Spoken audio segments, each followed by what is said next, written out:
नमस्कार प्यारे बच्चों। आज की क्लास में हम आपके लिए लेकर आ गए हैं महाकवि सूरदास जी का जीवन परिचय। बहुत ही इंपॉर्टेंट है। आपके बोर्ड एग्जाम में सूरदास जी का जीवन परिचय आ सकता है। ठीक है, तो आपका 24 तारीख को पेपर है, तो आप सूरदास जी का जीवन परिचय जरूर से याद कर लेना। आपके बोर्ड एग्जाम में आ सकता है। तो चलिए हम आपको सिखा देते हैं बहुत ही आसान भाषाओं में, ट्रिक के साथ। ठीक है, यहाँ पे देख पाओगे महाकवि सूरदास जी इनका नाम लिखल है। ठीक है, जन्म की बात करें तो 1478 ईस्वी में हुआ था। इनके जन्म स्थान की बात करें तो रू नक्ता नामक स्थान पे हुआ था। इनके पिता का नाम रामदास सारस्वत था। मृत्यु 1583 ईस्वी में हुई है। इनके गुरु का नाम वल्लभाचार्य था। ठीक है बाबू, चलो आते हैं इनका जीवन परिचय, इधर से दिखते हैं।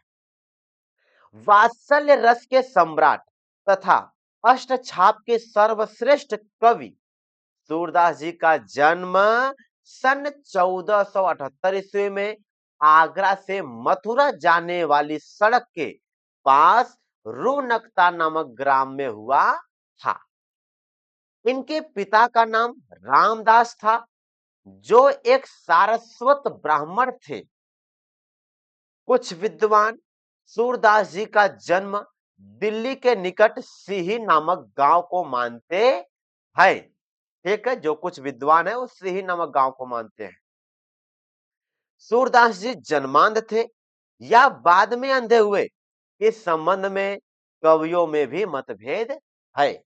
ठीक है, आगे चलते हैं। सूरदास जी बचपन से ही विरक्त हो गए और गौ घाट में जाकर विनय के पद गाया करते थे।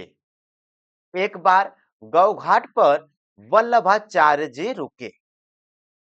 सूरदास जी ने उन्हें स्वरचित पद गाकर सुनाया, जिसे सुनकर वल्लभाचार्य इन्हें कृष्ण का गान करने का सुझाव दिया। कितना आसान सा है, याद कर लेना। आगे लिखा है कि सुझाव दिया। ठीक है, यहाँ पे ये जो लाइन लिखा है ये गलत, सूरदास जी यहाँ पे लिखा है, यहाँ रहेगा सूरदास। ठीक है, सूरदास रहेगा यहाँ। सूरदास जी वल्लभाचार्य के शिष्य बन गए। ठीक है, सूरदास जी वल्लभाचार्य के शिष्य बन गए और कृष्ण की बाल लीलाओं का गान करने लगे। ठीक है, एकदम आसान सा लिख लेना। आगे चलते हैं।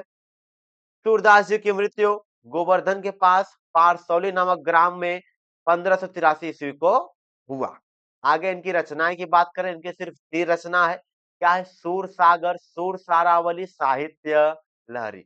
3 ही है। आप बड़े ही आसानी से इनको याद कर सकते हो। सिर्फ 3 रचना है। क्या? सूर सागर, सूर सारावली और साहित्य लहरी।